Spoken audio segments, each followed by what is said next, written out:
Uma das coisas muito importantes que eu observo naqueles ministérios que movem dentro de uma forma profética, que conhece um pouco essa dimensão profética, cada ano que vai chegando, meses antes, o Espírito Santo já vai colocando algo no coração. Isso tem acontecido conosco já há muitos anos, e na virada nós queremos liberar algo aqui para essa igreja, que eu creio que é uma guia, apontando para onde nós iremos andar. E é interessante que o Espírito Santo fala não somente algo voltado à casa, à igreja local, mas há muitas percepções com relação àquilo que vai acontecer a nível nacional e a nível de nações também. Eu tenho uma conexão com alguns profetas ao redor do mundo, nós temos comunicação, conversamos constantemente, e é interessante que muitas coisas que Deus colocou no meu espírito, voltado a 2024, alguns homens de Deus, mulheres de Deus, têm recebido o mesmo impacto, a mesma imposição. E tem algumas pessoas que ficam surpreendidas com isso, e dizem, mas o Espírito Santo fala a mesma coisa aqui lá assim. É uma voz, é a voz do Espírito Santo. Apocalipse diz assim: quem tem ouvidos, ouça o que o Espírito Santo diz às igrejas.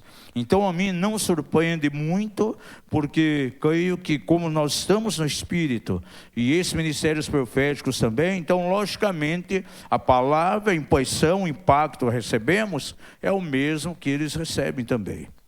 Há palavras proféticas pessoais, há palavras proféticas para uma congregação, há palavras para uma cidade, para um país e também para nações.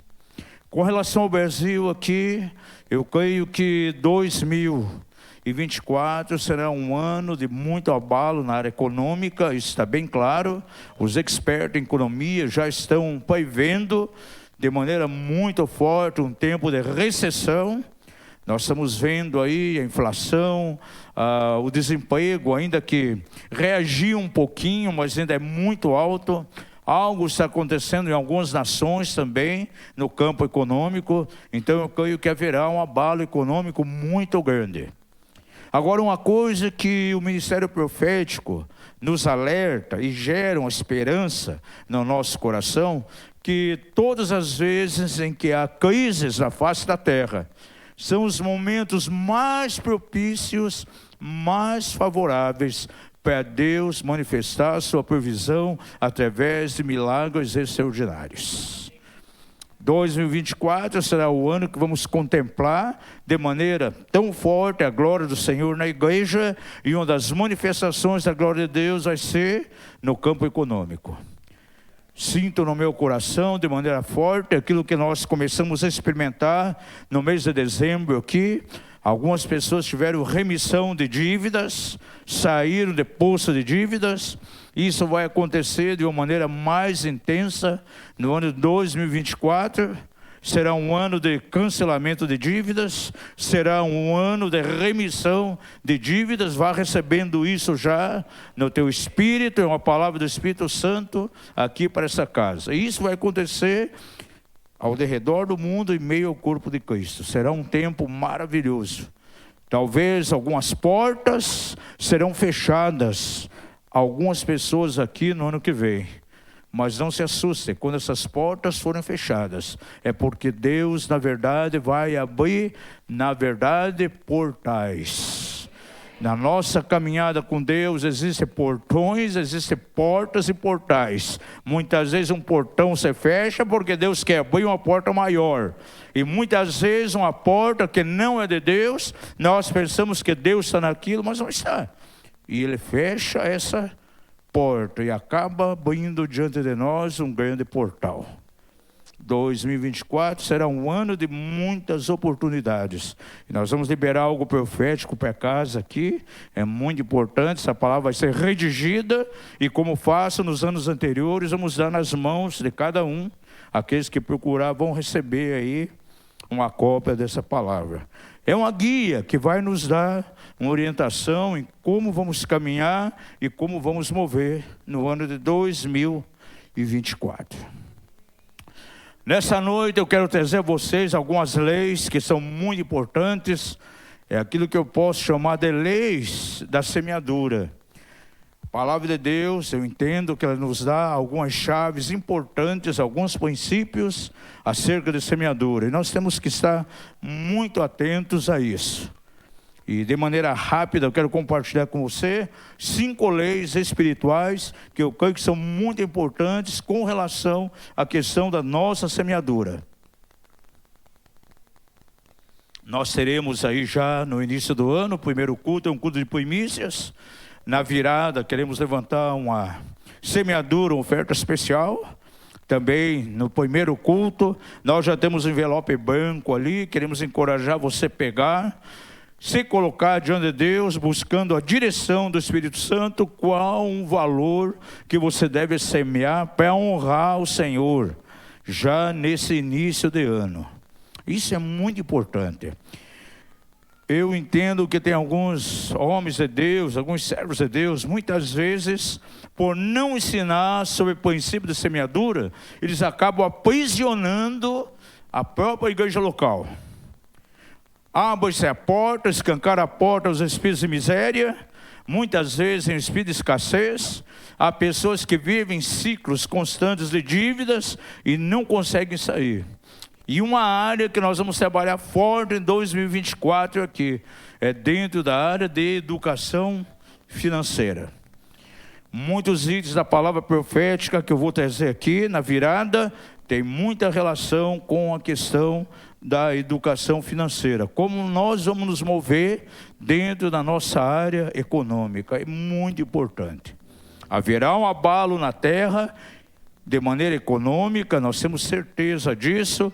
Agora, quando na terra, quando nas nações estiver faltando, quando houver abalos, com certeza a igreja do Senhor vai caminhar debaixo da abundância que vem do próprio Deus.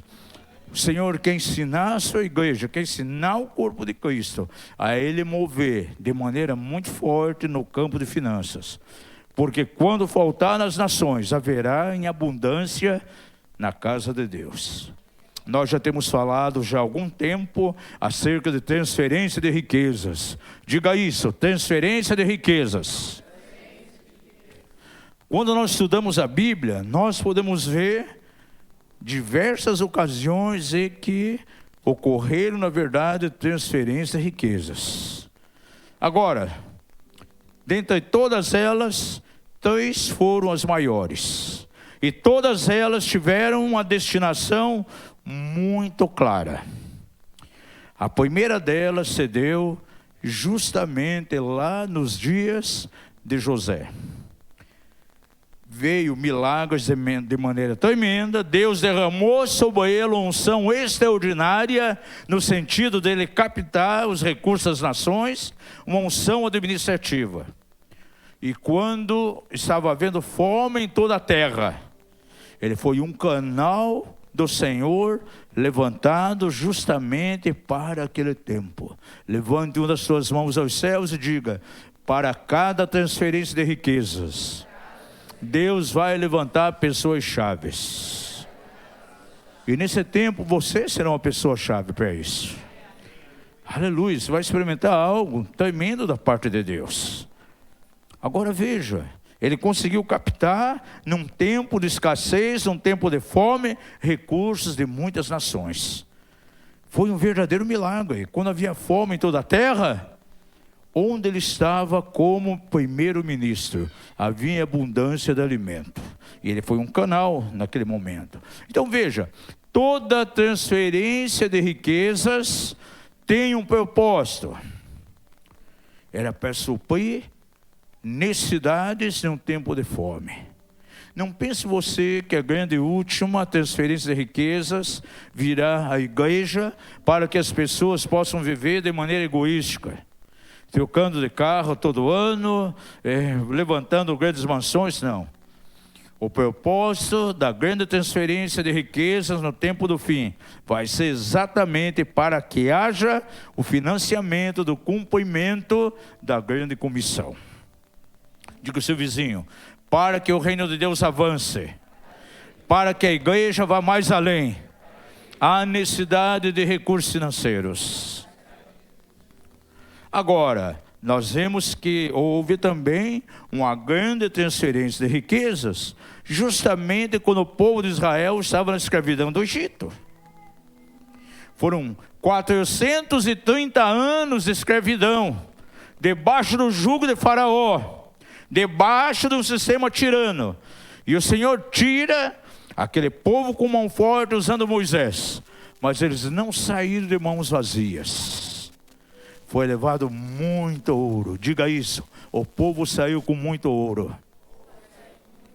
O Egito foi espoliado naquele momento. Agora, qual era o objetivo dessa grande transferência de riquezas que houve? Sendo tirado do Império Egípcio para o meio do povo hebreu. Será que era para eles ficarem ricos?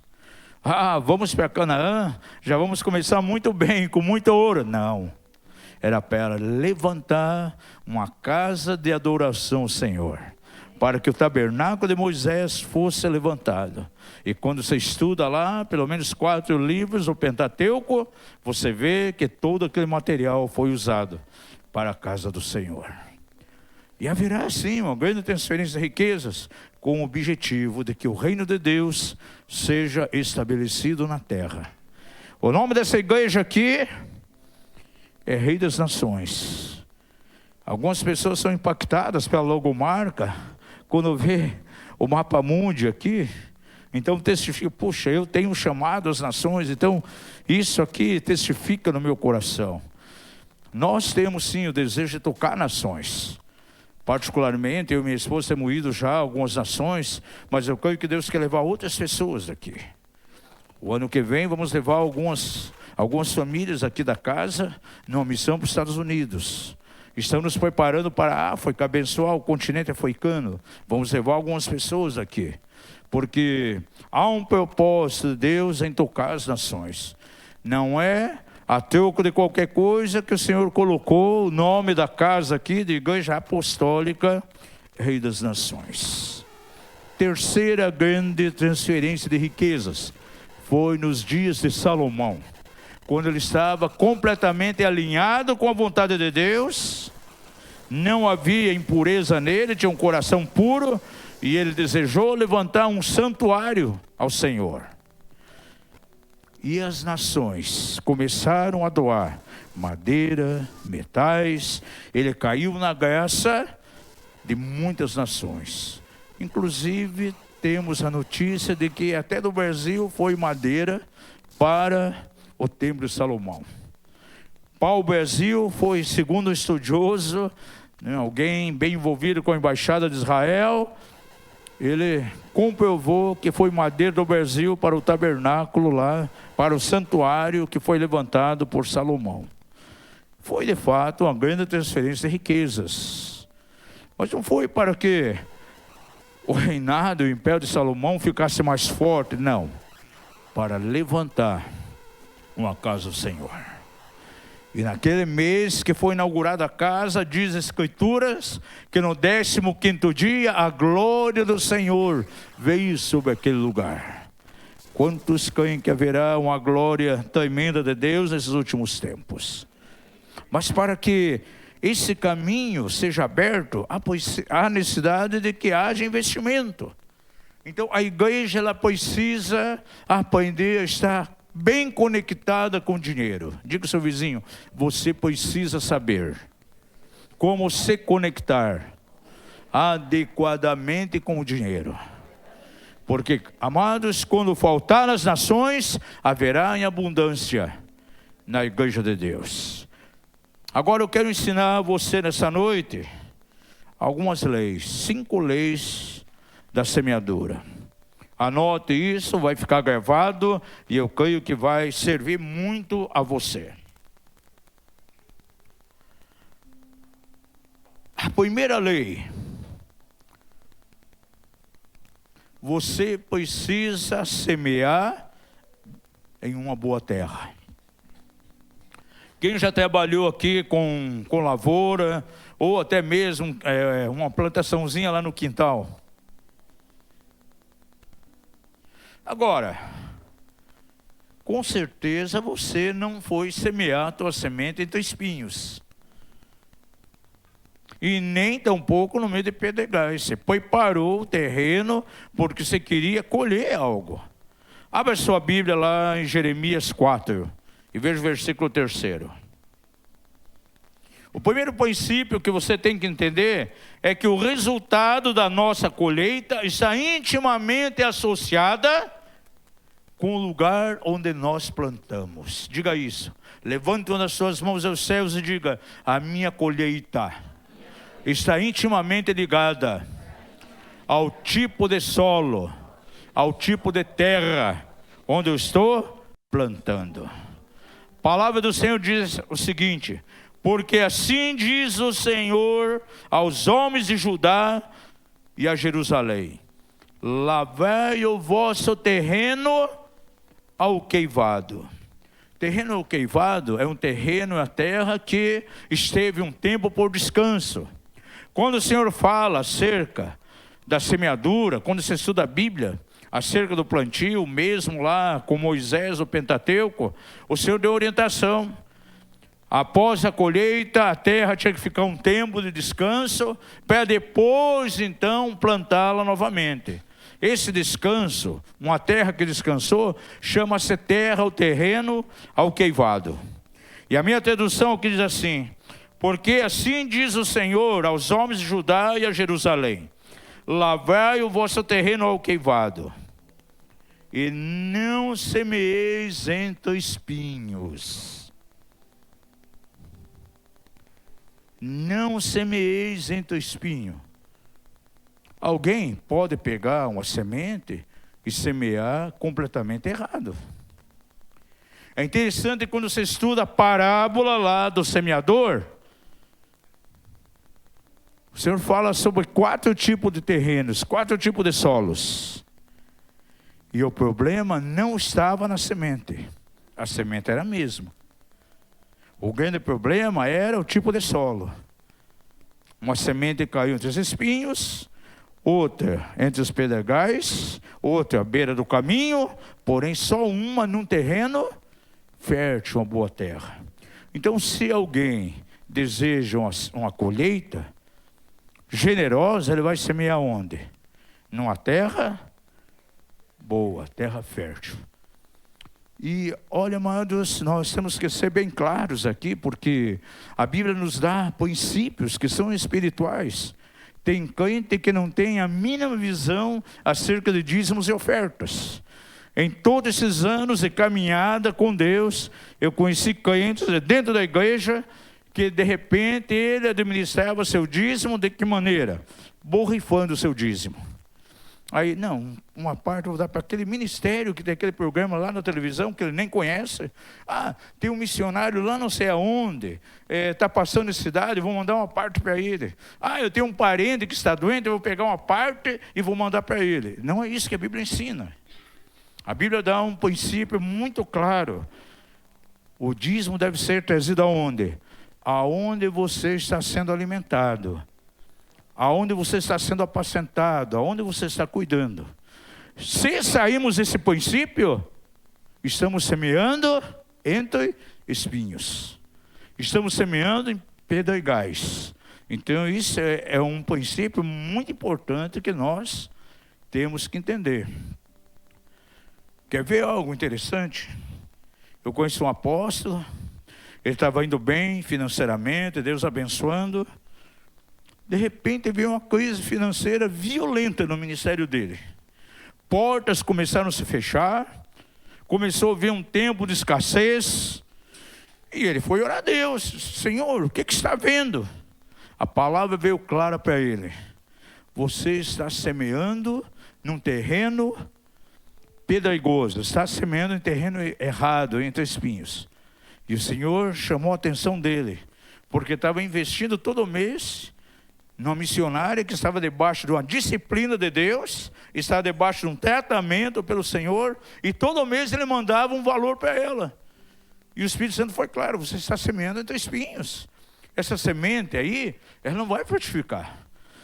Você não vai colher, porque está sendo uma semente, está sendo morta. e chamou a atenção dele. Diga ao seu vizinho, é muito importante você saber aonde você está semeando.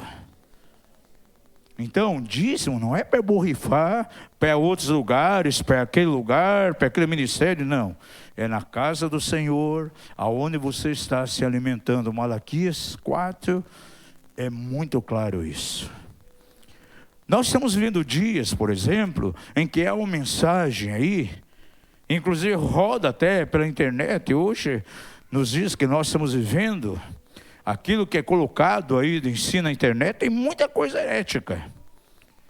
Alguém falando, não, mas dízimo é questão da lei. Gente, dízimo é a doutrina que esteve antes da lei, diga isso, antes da lei. Ele esteve na lei, esteve lá na dispensação dos profetas, está aqui no Novo Testamento. Jesus ensinou sobre isso. Os fariseus chegaram, não precisa dizimar, é questão da misericórdia e do amor. Jesus falou, tudo bem, vocês praticam essas coisas, mas não omitam aquelas. E qual eram aquelas que estavam omitindo? O dízimo do hortelã, da pimenta e do coentro. Diga ao seu vizinho, você sabia que a doutrina de dízimo não é invenção da Universal? Gente, está na Bíblia aqui, e de maneira clara, e em todas as dispensações. Agora, se eu começo a borrifar dízimo, é semeadura errada, é semeadura entre espinhos. De 7 a 8 anos, um casal, irmão, engenheiro do correio, Deus colocou no coração dele que ele tinha que semear no nosso ministério. E durante uns 8 anos, todo mês religiosamente, no comecinho do mês ia lá e colocava R$200 na nossa conta. Hoje eu moro no Rio de Janeiro, lá na Barra. Mas foi uns 8 anos, sem falhar um mês sequer. Aí um dia a filha dele chegou e disse, puxa, pai, por que você faz isso? Eu conheço alguns missionários, aí citou uma agência missionária. Eles ficam pedindo mantenedores, aí eles pedem R$10, R$15, e são pessoas que têm necessidade. Por que você não pega esse valor e divide e manda para eles? Não, eu não conheço as pessoas, eu não conheço o trabalho que eles fazem. Eu vou semear num terreno que eu conheço, onde está dando fruto. Conheço o trabalho deles, quantas pessoas têm sido alcançadas, quantas pessoas têm sido alimentadas pelo ministério deles, e ele continuou semeando, até o dia que mudou aqui da cidade. Isso é muito importante. Diga ao seu vizinho, o terreno onde você semeia determinará a tua colheita. É uma lei espiritual. A sabedoria, onde estamos semeando nossos dízimos, ofertas, primícias, a quem estamos ajudando também. Porque há pessoas, muitas vezes, amados, estão debaixo de uma vara de Deus. Fizeram coisas erradas, estão sendo disciplinadas. Se você semear numa direção dessa, você pode sofrer consequências. Com quem já aconteceu isso aí? Semear de maneira errada e depois receber uma rebordosa aí dessa semeadura. Levante a mão bem baixinho para ninguém ver. É verdade, Raul, que nós estamos falando? Verdade verdadeira.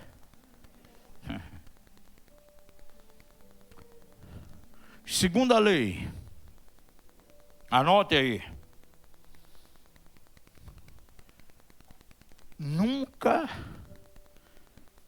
Quase nunca iremos colher no mesmo momento que nós semeamos. E aqui então nós temos que desmascarar a mentira da doutrina que é pregada aí da prosperidade. Porque você vê muitas pregações na internet, campanhas que fazem de prosperidade.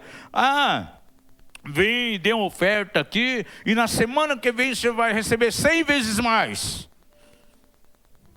Quando nós começamos a ministrar o seminário curando as suas finanças, começou a acontecer o seguinte: muitos irmãos e irmãs me procurando, dizendo o seguinte: olha, apóstolo, sabe, há tanto tempo atrás, tantos meses, tantos anos, eu fiz um seminário lá de prosperidade, era um seminário de finanças com o ministério tal. E terminou que no último dia do seminário, ele levantou uma oferta enorme.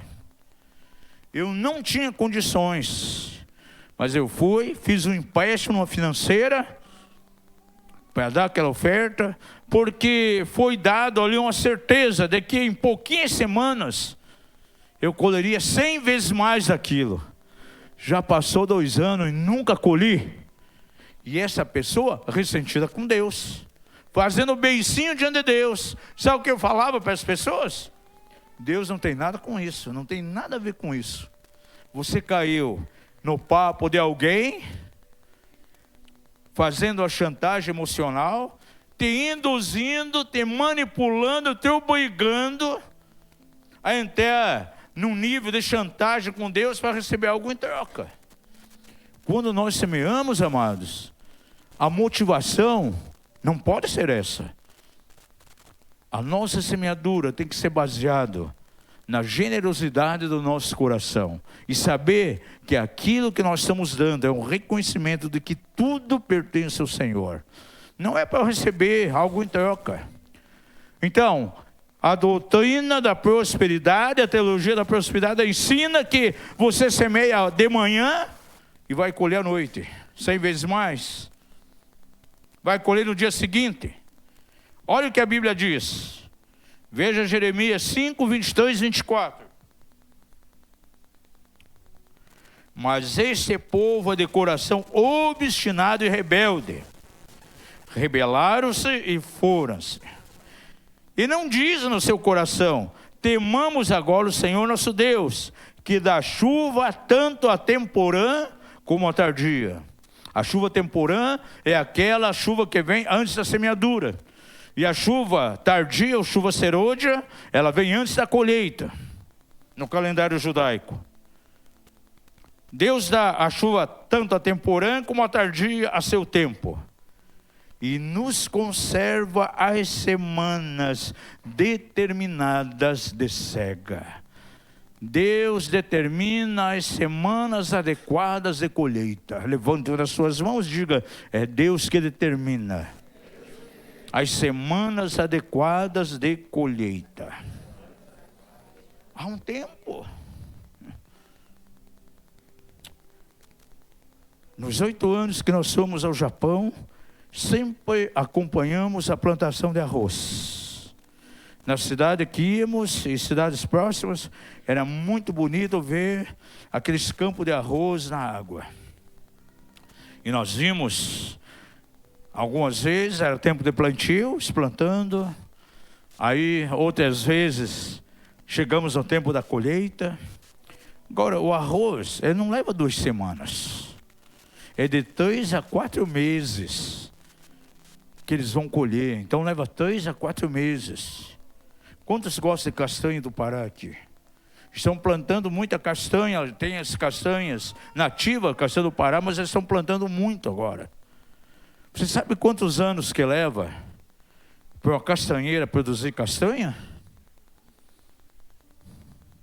40 anos. Os primeiros frutos vão aparecer 40 anos depois, gente. Então veja bem, uma semente que é plantada, quem sabe, eu não vou colher. Eu sei que eu planto coisas hoje que eu não vou colher, mas meus filhos colherão. E cada vez que você traz uma semente, você está dando um dízimo ao Senhor, está semeando uma oferta, está semeando primícia em um dos sacerdotes. Tenha uma visão clara que a bênção de Deus é geracional. Talvez você não colha, mas a tua descendência vai colher.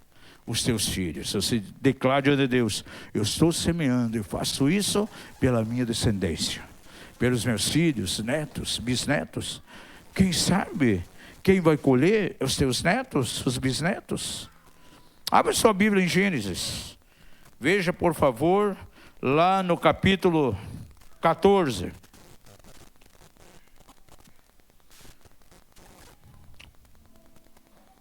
Verso 18 a 20. Abraão vem de uma guerra, tem aquele encontro maravilhoso lá com Melquisedeque, rei de Salém, é uma figura de Jesus. E diz a palavra: ora, Melquisedeque, rei de Salém, trouxe pão e vinho, pois era sacerdote do Deus Altíssimo, e abençoou Abraão, dizendo: bendito seja Abraão pelo Deus Altíssimo, o Criador dos céus e da terra, e bendito seja o Deus Altíssimo, que entregou os teus inimigos das tuas mãos. E Abraão deu-lhes o dízimo de tudo. Ele não hesitou, ele não reteve uma parte, mas deu o dízimo de tudo, de todo o despojo de guerra. Aí, de maneira surpreendente, você vai lá para Hebreus, coloca aí Hebreus capítulo 7, verso 9 e 10. Você vai encontrar que naquele momento, a futura descendência de Abraão estava dizimando ali. A Bíblia diz que Levi, naquele momento, estava dizimando. Levi nem havia nascido.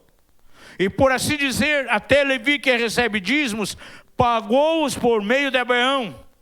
Coloca o verso 10. Pois ele ainda não havia sido gerado por seu pai, quando Melquisedeque se encontrou com Abraão. Abraão fez aquilo por sua descendência. Seu bisneto, diz a Bíblia, que estava dizimando com ele. Diga ao seu vizinho: Deus que você serve trabalha de maneira multigeracional. Isso é tremendo, amados, quando entendemos isso. Aí você pode pensar: mas o que o meu filho, o meu neto? Se eu sou alguém que não estou alinhado com o sistema financeiro de Deus, isso não vai afetar, porque a individualidade de cada um. Não vai acontecer nada com meu filho, com a minha filha, com meus netos. Acontece sim, gente. Há uma linha geracional. Como há uma linha de bênção que vai sobre geração a geração. Aí você vai encontrar pessoas na Bíblia que foram negligentes no aspecto econômico. A descendência passou por problemas seríssimos dentro da área econômica. Aí você vê que a descendência de Abraão é próspera. Isaac foi próspero, Jacó foi próspero. O povo de Israel está lá vivendo a prosperidade. Agora veja a força da bênção geracional.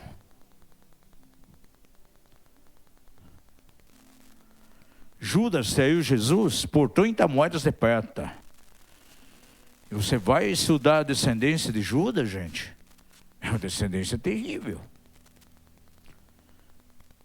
A maneira como nós nos comportamos com as nossas economias, com as nossas finanças, a maneira que nós encaramos as leis de semeadura, a maneira pela qual vivemos o sistema financeiro de Deus, isso vai determinar não somente como eu viverei, mas como os meus filhos viverão, como os meus netos irão viver, como a minha descendência viverá.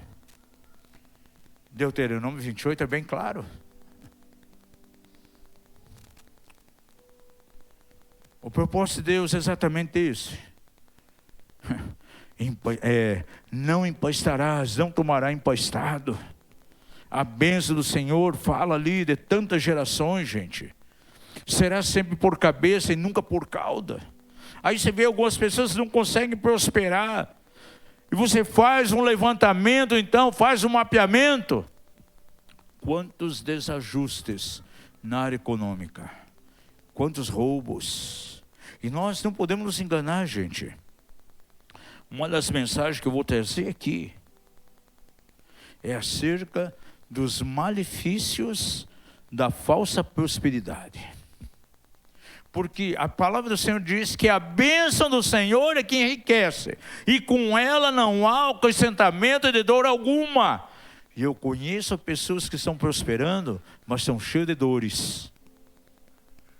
Sabe por quê? Porque essa prosperidade vem por caminhos escusos. Falcatruas, dinheiro de falcatruas que entra, é um dinheiro que na vida de um cristão nunca vai ser bênção. Pode analisar, ele cria asas e vai embora. É um dinheiro maldito. Dinheiro que entra, por exemplo, de maçonaria. Eu conheço igrejas, nós somos ministrar a cura de igreja, de instituição, onde todo o dinheiro que entrava na igreja parecia que ia embora. Nunca conseguiu sair do vermelho. E o pastor foi assaltado diversas vezes. Inclusive um dia que estava saindo do culto, estava indo embora, renderam ele na porta da igreja. Eu levei alguns intercessores, fomos lá para ministrar uma noite, cura de instituição. Todos os intercessores tiveram uma visão. Viram exatamente espírito maligno no gasofilácio. A força demoníaca no gasofilácio da igreja. Dinheiro da maçonaria que entrava ali naquele lugar. Gente, diga para o seu vizinho, o dinheiro pode ser maldito. Nem toda a prosperidade vem de Deus. E uma das mensagens que eu vou pregar aqui, quando a prosperidade não vem de Deus, ela é maldição na vida da pessoa. Ela pode ter dinheiro, entra dinheiro, e nunca vai aparecer resultado. Abra sua Bíblia em Gálatas 6:9. O apóstolo Paulo coloca essa lei aqui de maneira muito forte. E não nos cansemos de fazer o bem, porque a seu tempo ceifaremos, se não houvermos desfalecido. Diga ao seu vizinho, se você semeia, a seu tempo você vai colher, se não tiver desfalecido. Aleluia.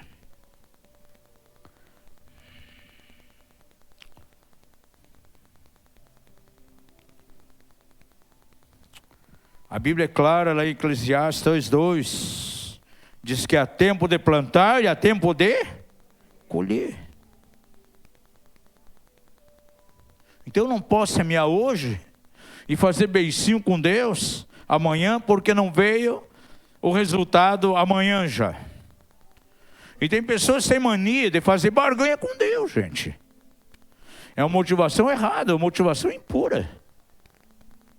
Diga comigo, eu tenho que semear, tendo um reconhecimento que tudo pertence a Deus. Não pode ser com motivação impura. Tem pessoa que quer semear para ganhar. E infelizmente é o que a teologia da prosperidade ensina. Quantos já foram vítimas aqui da teologia da prosperidade? Gente, eu já vi pessoas que deu o que não tinha. Se endividaram. Porque veio uma mensagem emocional chantagiosa. Ele foi manipulado a doar um valor que ele não tinha condições. E Deus não está nisso. Aí eu tenho que falar abertamente para a pessoa, olha, Deus não tem culpa disso. O problema, meu amigo, é você, não é Deus. Você caiu aí no papo de alguém aí, né? Tem muito mercenário, espertalhão aí, né? Estão vendendo tanta coisa aí, tem gente vendendo terreno no céu, estão vendendo água do Rio Jordão, isso aí pega lá da sarjeta perto da casa dele, não, Deus de Israel, e vendendo um pedacinho de madeira, não, esse aqui é o pedacinho da cruz do Calvário. Tem um pessoal aí que estão vendendo sabonete para limpar pecado. Só participar da ceia quem comprava o sabonete. E uma outra igreja, gente, fez uma campanha. O nome da campanha é Pisando no Diabo. Eles vendiam uma estatuazinha do diabo de gesso, R$ 30 cada uma, gente. Aí na hora do culto, chegou a hora de pisar no diabo. Jogava a imagem de gesso do diabo e pisava. Aí descobriram um estoque de imagens de Satanás lá, que eles vendiam por R$ 30 cada uma, gente. A que ponto nós chegamos? Deus não está no meio disso, gente. As 7 batidas lá, diante da cruz. 7 passagens debaixo do manto. Você já passou debaixo do manto? 7 mergulhos no Jordão. Aí bota uma piscina, água suja e 7 mergulhos. Para receber cura. Como Naamã foi curado da lepra, vai ser curado também. Mas tem que mergulhar 7 vezes na água suja lá. Ato patético. Deus não está nisso, gente. Terceira lei.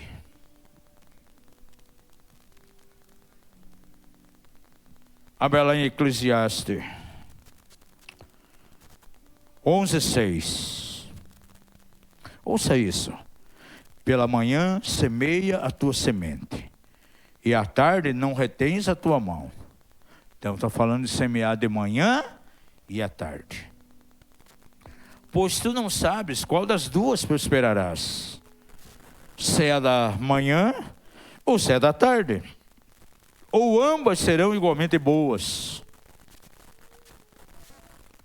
Isso aqui, quando ele fala semear de manhã e à tarde, está falando a ser da semeadura como um estilo de vida. Diga, seu vizinho, semeadura na tua vida não pode ser motivado de maneira nenhuma por manipulação, mas deve ser um estilo na tua vida. E aonde nós temos esse modelo de maneira tão maravilhosa,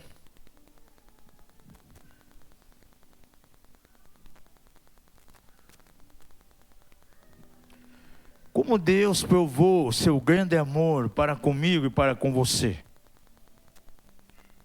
O fato é esse, que Ele deu seu Filho unigênito, para que todo aquele que nele crê não pereça, mas tenha vida eterna. O verdadeiro amor é esse, é dar. E Deus Pai nos deu o exemplo, dando Jesus. Por isso a Bíblia diz que Ele é o primeiro, Ele é as primícias dos que dormem. É assim que Deus provou seu amor. Como Jesus provou o seu próprio amor para conosco, esvaziando-se de si mesmo e dando a sua vida por mim e por você. É um estilo de vida. Agora, esse estilo de vida e generosidade, nós captamos olhando para o próprio Deus, olhando para o Filho de Deus.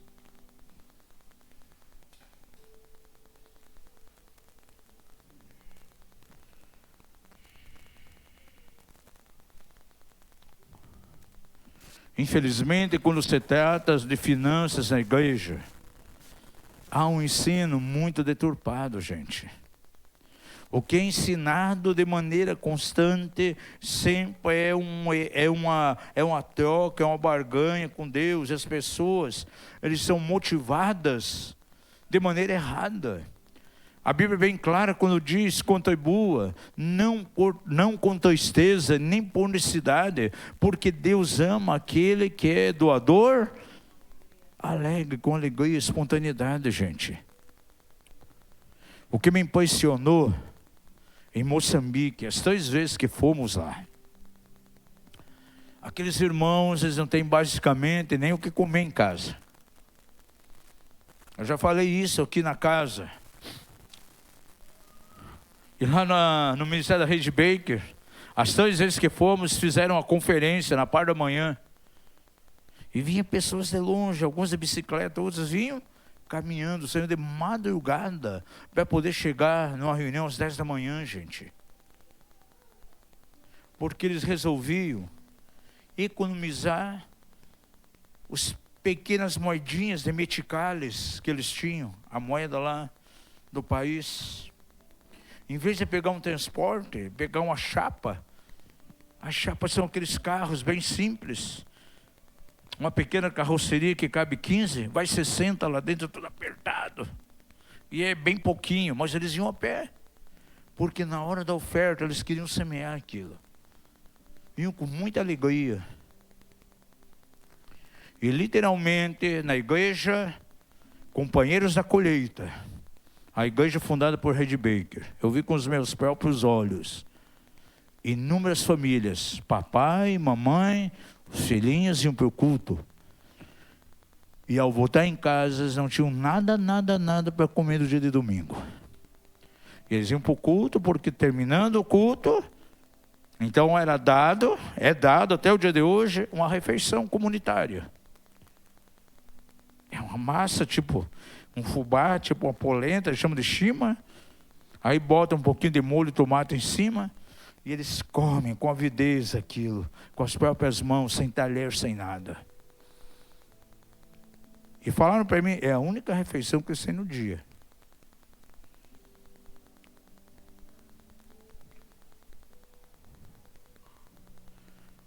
Eu conheci tantas pessoas ali, na primeira vez que fomos. 30 e poucos anos, menos de 40. No ano seguinte, quando nós voltamos, eu já não vi essas pessoas, porque tinham falecido. Porque o tempo de vida é muito curto. Com 30 e poucos anos, 40, as pessoas morrem. 37 anos, o tempo de vida da maioria da classe pobre. Agora, as pequenas moedinhas que eles levavam, iam com muita alegria. Diga ao seu vizinho, cada vez que você vai semear, Deus não está olhando para as moedinhas. Diga assim, Deus não está olhando para o valor que você coloca. Deus está olhando para o valor que sobrou na tua carteira. Diz a Escritura que uma viúva deu 2 moedinhas. E os fariseus davam somas altas. E Jesus observou a atitude daquela velhinha viúva, pobre. E diz que ela deu tudo o que tinha o seu sustento. E os demais davam do que sobrava. Diga uma vez mais, seu vizinho, quando você está ofertando, Deus não está olhando quando está colocando, mas Ele olha quanto sobrou na tua carteira. Tem gente que sai da igreja, vai no McDonald's com os filhos, 100 e poucos, um lanche, quase R$200, gente. E muitas vezes na oferta, R$1, R$2. A nota mais suja que tem ainda. Lembra o tempo que a passagem dos ônibus aqui ficou R$1? Quem andou de ônibus por R$1 no domingo aí? Era bom, né? E eu conheço a história de um rapaz. Ele saía de casa com R$2. R$1 para ir para a igreja, R$1 para voltar e R$1 para dar de oferta. E quando ele ia no ponto, tinha umas 5 quadras até chegar no templo. Ele ia brincando com as moedas. E um dia, brincando com as 2 moedas, uma caiu. Foi rolando, pum, para dentro do bueiro. Ele teve a cara de pau de olhar para o céu e dizer, isso, Senhor. Dançou, a tua foi embora. R$1 que ia dar de oferta? Não, isso é para mim voltar. Voltasse a pé, gente. Por exemplo, primícias vem da palavra primeiro.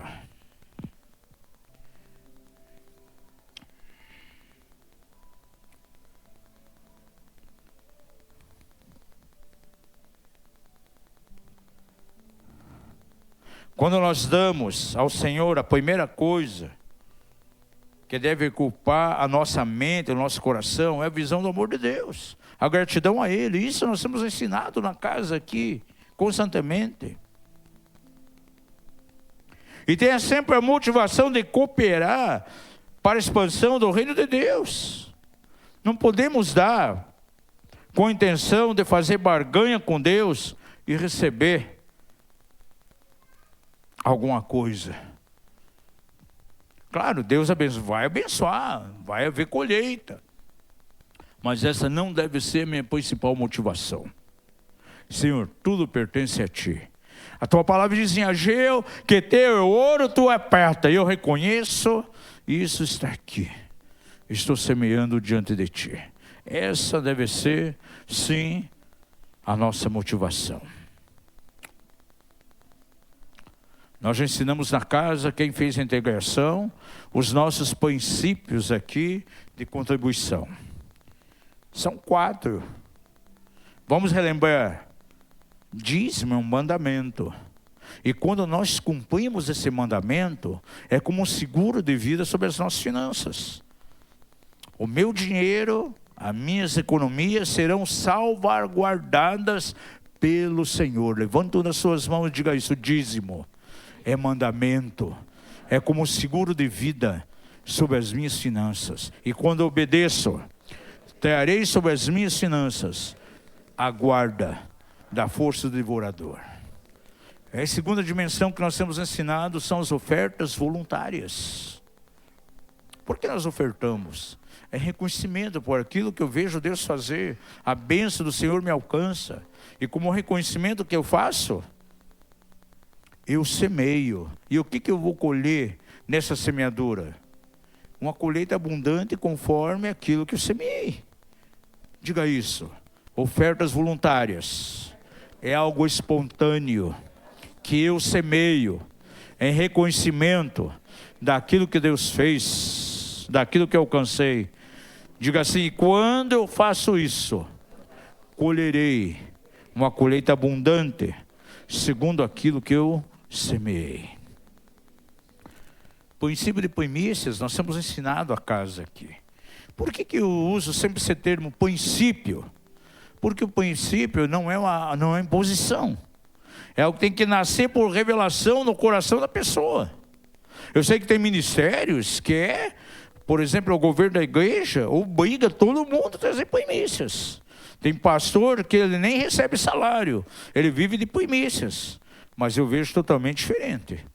Primícias é uma revelação que a pessoa tem que ter. E quando ela pratica isso, vai vir sobre a vida dela um resultado. E está bem claro isso lá em Ezequiel 44. Diga comigo. Oferta de primícias é um reconhecimento, honrando a Deus. E eu vou colher como resultado a abundância na minha casa, na minha despensa. Está lá em Ezequiel 44. Diz lá, terá o sacerdote as primícias, e aí diz, e a vossa casa então será abençoada pela bênção do Senhor, haverá abundância nos teus celeiros. E isso está declarado em Provérbios, capítulo 3, verso 9 e 10 também. Aleluia. Diga, princípio de primícias. Por isso que nós ensinamos isso aqui como verdadeiramente princípios. Princípio e não uma imposição. Quarto princípio aqui que eu quero passar para vocês. Quarta lei. Diga comigo, a semeadura é garantida pelo próprio Deus. Abra lá em Gálatas 6:7. Nós podemos aplicar essa escritura aqui dentro dessa questão. Não vos enganeis, Deus não se deixa escarnecer, pois tudo que o homem semear, isso também ceifará. Entenda, quando você libera aquilo que está na tua mão, Deus vai liberar na tua direção aquilo que está na mão dele. E com certeza Ele garante a colheita. Diga isso, quando eu dou ao Senhor aquilo que é meu, Ele dará a mim aquilo que é dele. Se você quer colher milho, você semeia o quê? Milho. Se você quer colher trigo, semeia trigo. Se você quer colher uma casa, um terreno, o que você tem que semear? Casa e terreno. Ah, mas apóstolo, eu dar um terreno, eu dar uma casa para alguém, não tenho condição. Mas alguém se acompanhando alguma coisa, você pode dar uma oferta para ele. Ajuda. Dá R$200, R$300, está semeando. Amanhã, depois, alguém vai semear na tua vida também nesse aspecto. Quer colher casa? Semeie casa. Tem muita gente que quer viajar para fora. Sair fora do país para outro. Semeie na vida de alguém que vai viajar. Ajude a pagar uma passagem. Lá na frente alguém vai pagar uma passagem inteira para você.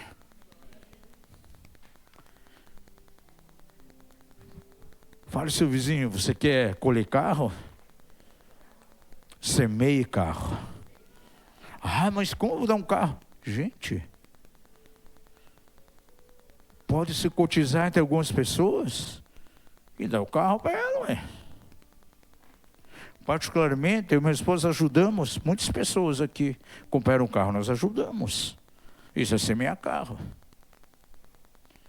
No começo do ano, semeamos 2 carros. Inteiro. Eu uma, ela outra.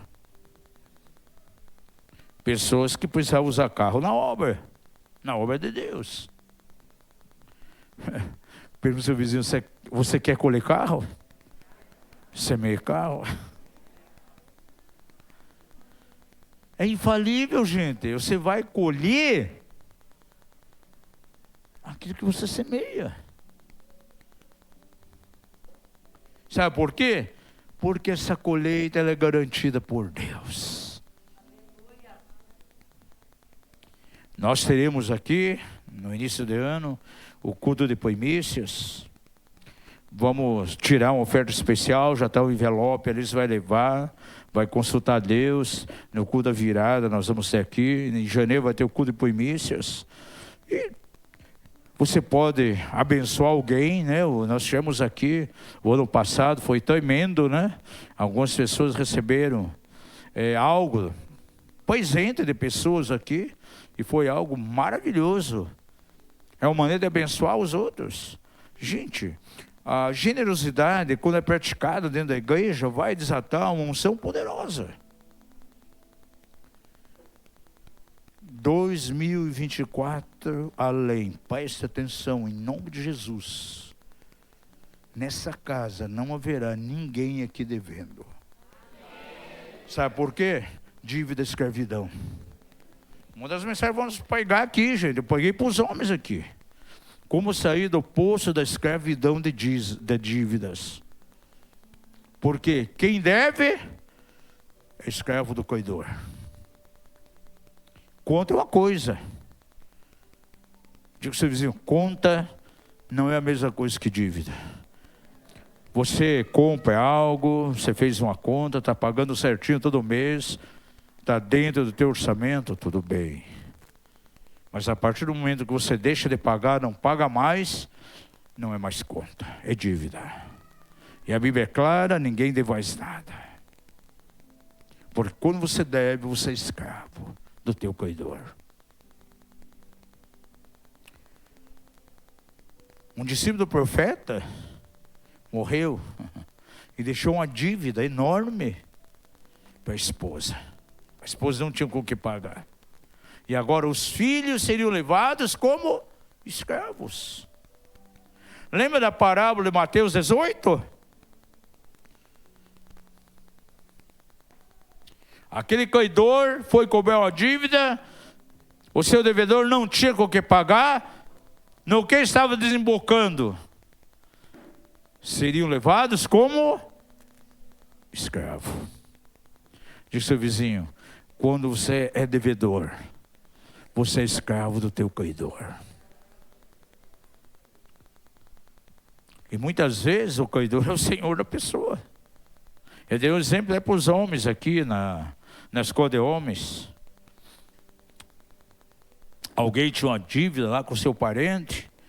Aí chegou o período de férias. Ele programou uma viagem, ia sair para fora, viajar. Aí o parente ficou sabendo, disse, opa, não, você não pode ir, você me deve. Não vai viajar. Me pague primeiro. Não viajou. Quem que estava mandando nele? Quem era o senhor dele? O credor. Ele não tinha liberdade nem para sair viajar agora. E em nome de Jesus, nessa casa, nós queremos declarar, e vamos no dia da virada aqui, declarar uma sentença exatamente de remissão de dívidas.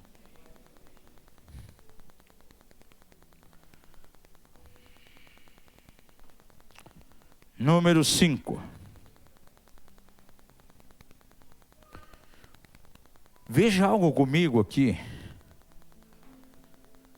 Prosperidade que não vem de Deus.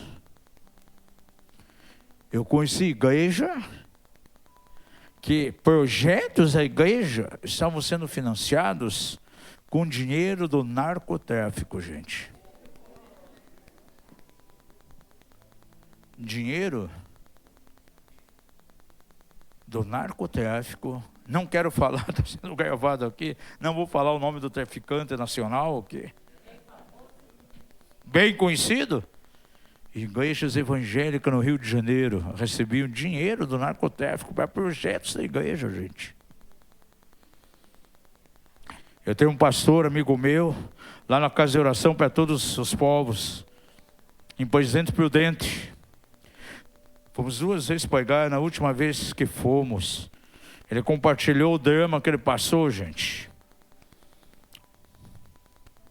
Tinha um tesoureiro da igreja já há algum tempo. E teve um domingo, esse tesoureiro pegou todos os valores que entrou, dízimo, oferta. Ficou até madrugada fechando todo caixa da igreja. No dia seguinte chegou para o pastor e disse, olha, está fechado aqui. Todas as entradas, está atualizado, os livros, tudo, está em dia. Eu vou embora da cidade. E simplesmente foi embora. Tesoureiro de um grande traficante aqui do Brasil, do narcotráfico. Ele tinha um em cada região. E ele era o tesoureiro da região e diácono e cuidava das finanças da igreja, gente. Prosperidade demoníaca. Dinheiro que não vem do reino de Deus. Número 5. A nossa semeadura frutifica segundo a bênção de Deus. Diga isso. A minha semeadura, ela frutifica segundo a bênção de Deus. Por isso diz lá em Gênesis 6,12 que Isaac semeou naquela terra e no mesmo ano colheu cêntuplo, 100 por 1. Por quê? Porque o Senhor o abençoou. Eu comecei essa mensagem dizendo que as crises, as dificuldades, é o cenário favorável para Deus operar milagres de provisão. Era tempo de fome aqui em Gerar. Leia o capítulo 26 inteiro de Gênesis. E ele foi até tentado, Isaac foi tentado a ir lá no Egito para comprar comida. E o Senhor diz, não desça. Permaneça aqui em Gerar, semeie. E eu abençoarei e você vai colher 100 por 1. Aleluia, ele semeou e colheu 100 por 1. Sabe por que isso acontece? Pergunta ao seu vizinho, sabe por que isso acontece? Diga a ele, porque a economia de Deus não depende dos princípios desse mundo. Então, ainda que os experts estão dizendo que haverá abalo no Brasil, haverá recessão, ainda que os economistas a nível mundial estão prevendo tempo de escassez na área econômica, isso não pode nos alarmar. Diz a palavra: caia nos profetas e estareis seguros. Isso não pode nos abalar, porque nós não dependemos disso. Diga ao seu vizinho: você não pode depender da economia desse mundo. Da mesma maneira que Isaac esperou no Senhor, e ele teve colheita poderosa. Aleluia. 1 Coríntios 2,6 diz que um planta, outro rega. Isso é obra do homem, mas o crescimento vem de Deus. E quando você tem a bênção de Deus, você pode desfrutar sim de uma colheita sobrenatural. Tudo depende do teu coração. Corações errados, com motivações impuras, não prosperam, porque não está alinhado com o propósito de Deus com relação à semeadura. Mas quando as nossas motivações são corretas, são puras, vamos experimentar sim a bênção do Senhor. Eu quero encerrar deixando você um princípio muito importante, que está lá em Romanos 11:16.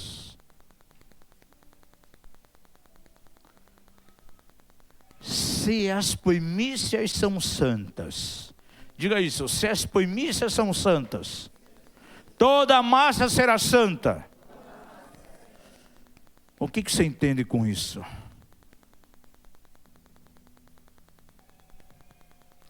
As minhas primícias vão santificar todo o resto daquilo que entra nas minhas mãos. Teremos o culto de primícias. É uma maneira de você santificar tudo aquilo que vai entrar como renda durante o ano todo.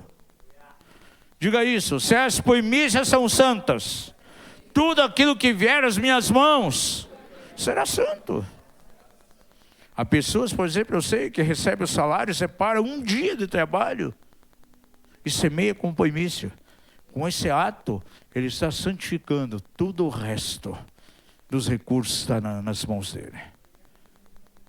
Isso é um princípio que nós podemos tirar aqui da palavra de Deus.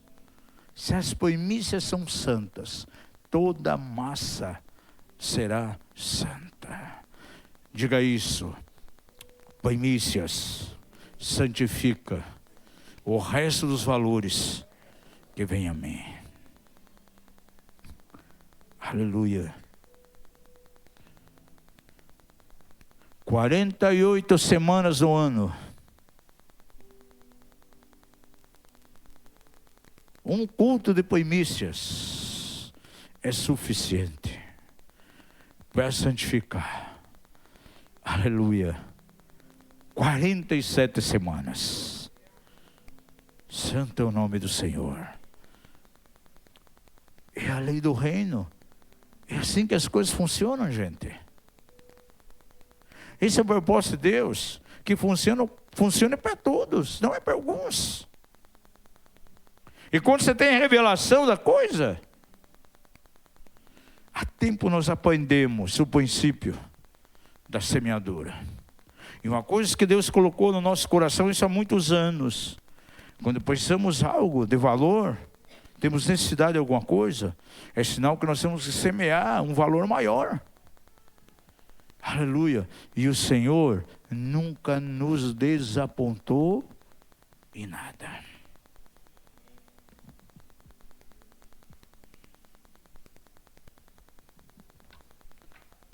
Livros que vendemos, manuais do libertador,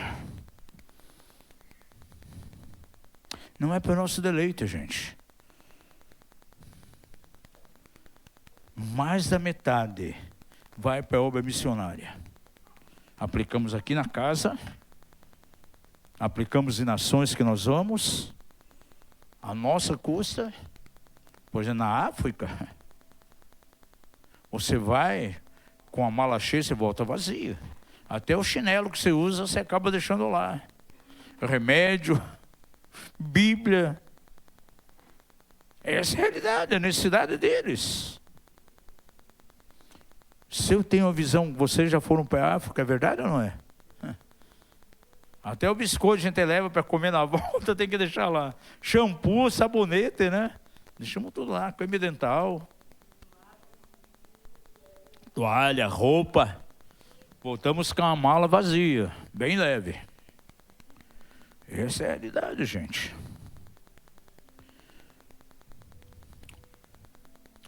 Em 2024 vai ser um ano de contemplarmos, sim, de maneira forte a glória de Deus. Você se prepare para esse culto da virada.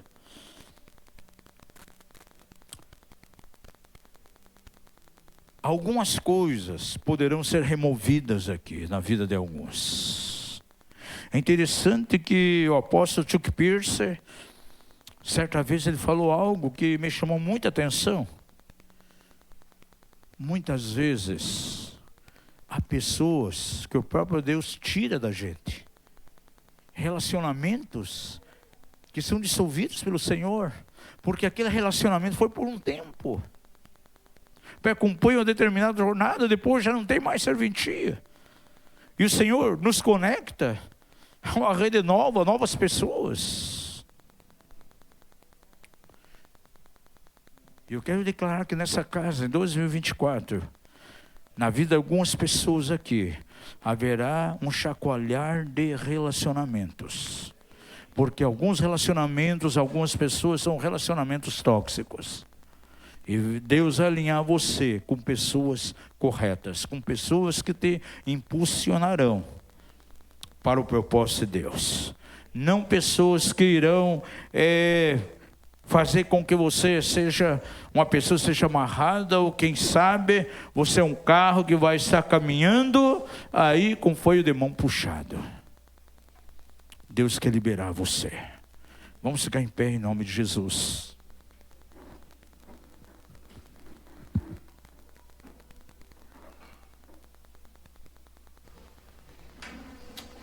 Próximo ano vai ser um ano que nós temos que pisar a cabeça de Mamon. Toda ação do espírito de dívida será quebrado. Por que eu falo espírito de dívida? Porque a dívida não é algo comum, não pode estar ligado ao crente, não é o propósito, não é a vontade de Deus. É algo que não está na linguagem do reino, não faz parte da economia de Deus. Ele não pode aceitar isso de maneira nenhuma. Diga comigo, levanta a mão e diga: Deus me chamou para ser cabeça e não cauda, para emprestar e não tomar emprestado. Esse é o propósito de Deus. Nada de oposição, ainda que venha inimigos para te oprimir, ainda que venham por um caminho, diz a palavra, por 7 caminhos fugirão de diante de ti. Santo é o nome de Jesus. Nós vamos adorar o Senhor com a canção. Eu quero liberar uma oração específica hoje aqui. Aquelas pessoas que precisam ser libertos realmente dos poços e das correntes de dívida, em nome de Jesus. Para que teu espírito vá se preparando. 2024 será o ano da tua vitória. Aleluia. Não será um portão, não será uma porta, mas um portal da parte do Senhor na tua direção. Como diz lá em Zacarias: voltai à fortaleza, ó presos de esperança, voltai à fortaleza de Sião, eis que eu vos abençoo, eis que eu vos retribuo, eis que eu vos honro de maneira dupla. E quando? Hoje. Diga comigo, levante as suas mãos e diga: o dia do Senhor é hoje. Aleluia, vamos adorar. Vou pedir a nossa liderança que venha, os pastores venham, as pessoas possam chegar mais aqui ao centro.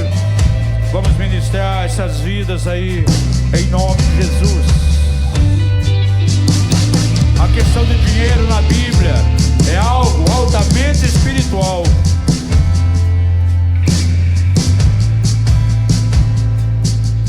Eu não vejo que haja condições de alguém chegar a dizer: estamos vivendo debaixo da bênção do Senhor.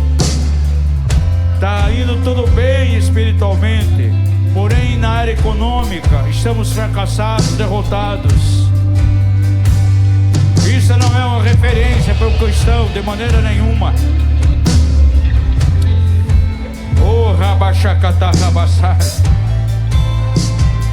Pai, nós queremos declarar que esse mês de dezembro, o mês 12, Pai, é o número de governo.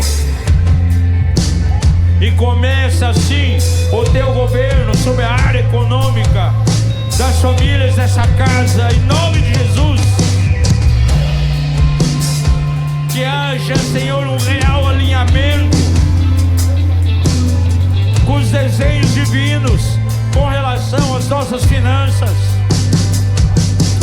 Pai, nós queremos declarar de maneira profética, de maneira apostólica aqui nessa casa, 2024 seja o ano da remissão de dívidas, cancelamento de dívidas, Pai, transferência de recursos que estão debaixo das tábuas para o teu reino, Pai. Oh, Pai, um ano de incremento exponencial dos rendimentos das famílias dessa casa, em nome de Jesus.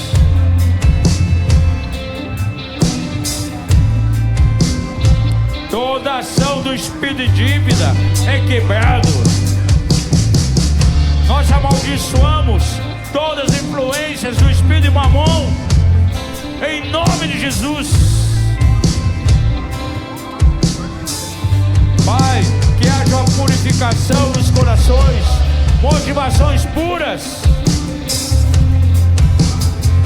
Não serão motivações escusas, não serão motivações impuras, mas motivações corretas, ajustadas, alinhadas com o teu coração, Senhor, em nome de Jesus. Em nome de Jesus, Pai.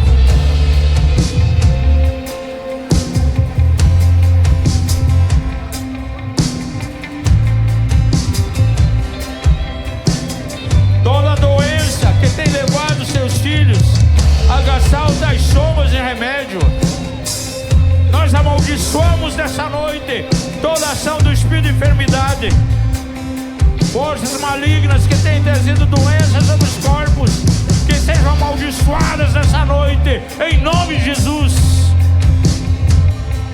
Em nome de Jesus.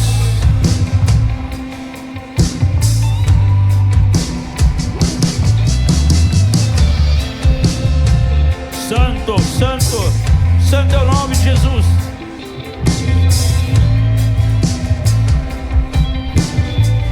Riba labachaca tarabasandere que te xiriba cataramai.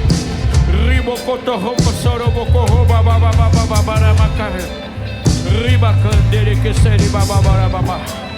Sim, Pai, sim. Esse mês de dezembro é um mês de primeiros frutos. São os primeiros frutos daquilo que colheremos de maneira abundante em 2024, Pai, para a glória do teu nome. Aleluia.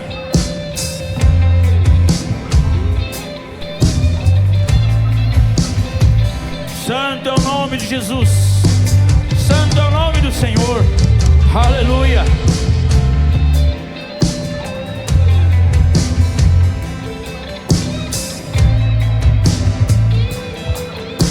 Aleluia.